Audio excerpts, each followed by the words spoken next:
আশার আলো হলো যে এই গত 2 তারিখ থেকে বৃষ্টিপাত শুরু হয়েছে। প্রতিদিনই কোথাও না কোথাও বৃষ্টি হচ্ছে, বিশেষ করে সিলেট এবং চট্টগ্রাম বিভাগের কোথাও কোথাও। তবে আজকের রাত থেকে একদম 11 তারিখ পর্যন্ত বৃষ্টিপাতের পরিমাণ ক্রমান্বয়ে আস্তে আস্তে বৃদ্ধি পাবে এবং এই বৃষ্টিপাত প্রতিনিয়ত তৈরি হবে এবং যে বিদ্যমান তাপপ্রবাহ তা 6 তারিখ থেকে কমে গিয়ে তাপপ্রবাহ থেকে আমরা আশা করি যে 6 তারিখ থেকেই তাপপ্রবাহ একদম থাকবে না বলে আমরা আমাদের গাণিতিক মডেলের এবং পর্যবেক্ষণ ব্যবস্থার আপাতত কন্ডিশন অনুযায়ী আমরা বোঝা যাচ্ছে, আমরা বুঝতে পারতেছি। কিন্তু আশঙ্কার বিষয় হলো যে এই যে আজকের রাত থেকে আবার যে বজ্রঝড় বা বৃষ্টিপাতের তীব্রতা বৃদ্ধি পেতে থাকবে, এই বজ্রঝড়ের সাথে থাকবে দমকা বাতাস, ঝোড়ো হাওয়া, কখনো কখনো শিলাবৃষ্টি এবং প্রচণ্ড বজ্রপাত।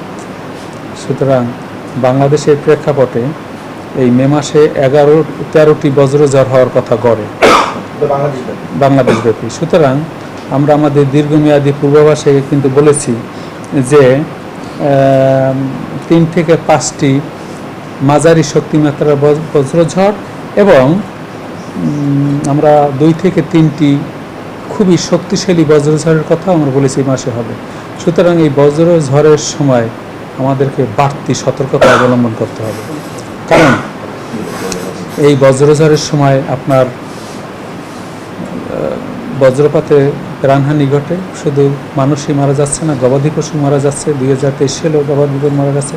2015 সালেতে সাঁতরে 5000 পাখি মারা গেছে। সুতরাং বজ্রঝড় পাখি, গবাদি পশু এবং মানুষের জন্য খুবই বিপদ এবং ক্রমান্বয়ে এটি বৃদ্ধি পাচ্ছে। সেই কারণে এ থেকে পরিত্রাণের একমাত্র উপায় হলো বজ্রঝড় জনিত আবহাওয়া অধিদপ্তর কর্তৃক প্রদেয় সতর্কবার্তা, কালবৈশাখী ঝড় এর সতর্কবার্তা পুঙ্খানুপুঙ্খানুভাবে মেনে চলা। কারণ যখনই এই বজ্রঝড় যে এলাকায় তৈরি হয় সেই এলাকায় সাধারণত এর স্থায়িত্বকাল থাকে আধা ঘন্টা থেকে 1.5 ঘন্টা। সুতরাং স্বল্প স্থায়িত্বকাল বিশিষ্ট এই বজ্রঝড়ে জনিত যে বজ্রপাত হয় সেটা থেকে পরিত্রাণের একমাত্র উপায় হলো আপনাকে ঘরে অবস্থান করা।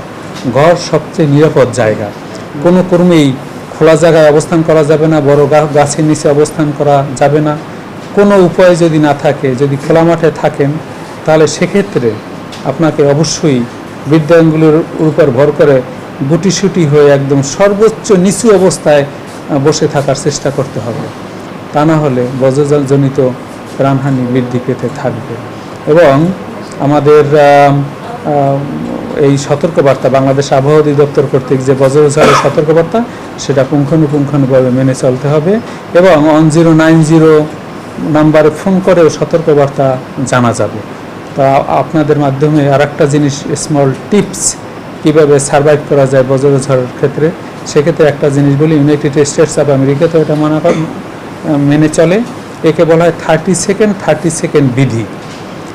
ধরুন আপনি একটি বজ্রঝড়জনিত আপনি আকাশে লাইটেনিং দেখতে পেলেন, তখন আপনি কাউন্ট করা শুরু করবেন 1, 2, 3 এভাবে 30 পর্যন্ত।